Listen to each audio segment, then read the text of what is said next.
In this video, we will learn how to add an image to your article within the text. So we'll start off by adding a new post.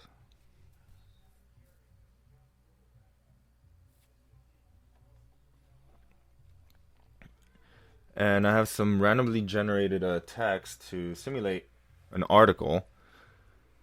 So let's say you want to add an image before this third paragraph. You get the cursor and you make sure that it's on there. It's the cursor is going to determine where the image is going to pop into. And once you've done that, you click on Add Media up here, and it takes you to the same media library that you already know about, hopefully. You could choose one of these images, and of course, if you click on the Upload Files tab, you have the choice to upload your own files from the computer. You click on Select Files here in the center, see how it gives you the finger.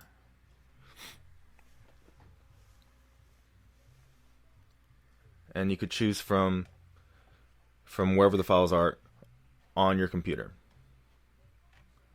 So let's just choose a random one here. You see that it uploads. Once it's uploaded, the bar completes and the image pops in right here where my mouse cursor is.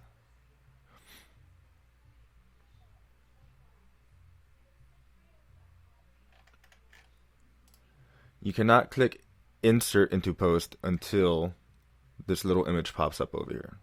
So once it does, click Insert into Post, and you'll see it inserted to where you last left the cursor. So by clicking on the image, it gives you a few options. First of all, you could resize the image by click and holding on one of the corners and making it bigger or smaller. And that's fine for me.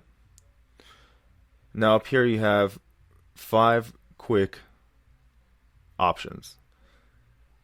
To the rightmost side you have remove. You click on it, it removes it, right? Then you have the little pen which has edit. I'll go more into that here soon. But then you have these 4 little boxes where you could see that there's a whole bunch of lines. The bigger, darker line is the image. And if you click on this one, it says Align Left, you'll see that the text flows right over the image. And for the most part, that's what it's going to look like on the front end for your readers.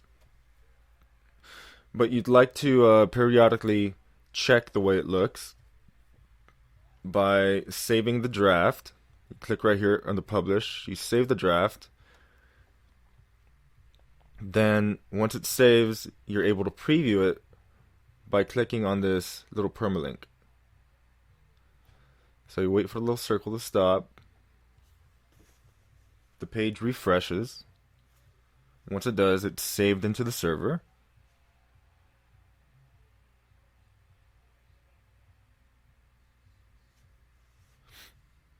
And you could click up here where it says Preview Post. What I like to do is right click and open the link in a new tab or a new window. That way you don't lose your place with this right here. And you'll see that it loads the preview, and it pretty much looks like what it does over here in the back end. The margins are a little bit more exaggerated in the front end. As is the font. The font is not the same as it is back here. This is just regulated globally throughout the entire blog. Okay, so we go back over here and click on the image to get those options again, and you have, as you could probably guess by the little images, this Align Center will align in the center of everything and not allow the text to flow around it. And then Align Right will do exactly the opposite as Align Left. So if you click on the Edit button, it opens up a couple more features, a little more into detail now. So the first one we have is caption. Right here you could type in something like something that describes the image. That way when people hover over the image, your reader's hovering over it, this little pop-up box pops up and says Angel now. Here's an alternate text which I do advise to put in for search engine optimization purposes. If there's no pop-up, or I'm sorry, there's no alternate text, then the search engines can't really read the picture. So this is intended for search engines. Then you have the same align options. They're the same ones that were popping up in the options on top of the image on the post itself. You have this sizing. So there's 5 like preset sizes you could choose. I think it's just easier to click and drag on the corners of the image on the post itself. Or if you want to get technical about it, you could choose the size and width and height in pixels.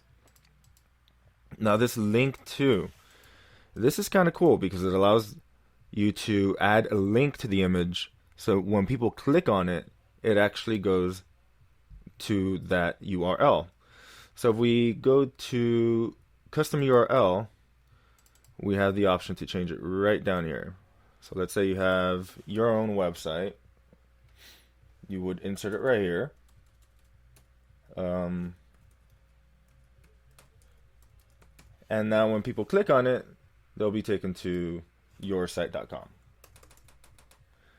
It's very nifty if you're trying to market for your own blog or your own site, or possibly trying to sell something on eBay or Amazon. This comes in handy very much. The advanced options will allow you to choose whether when they click on the image, if it opens up in a new tab or if it opens up in the same tab. And that's really all that you have to get from this advanced options. Once you're done, you click on update, and it doesn't save it into the server until you click on submit for review or save draft. So let's save draft again and see exactly how that pops up in the front end.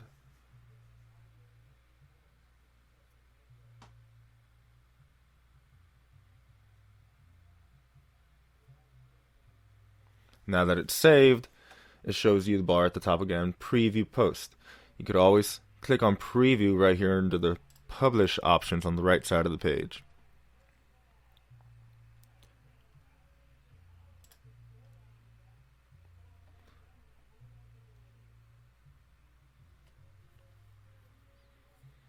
So now we see that the image gives us a little finger, and then if you look at the bottom corner down here where Chrome shows you where the link is pointing you to, it says www.yoursite.com. So if you click on it, it's going to head over to that direction. Now the caption is down at the bottom here. And that's how you add an image to your blog post.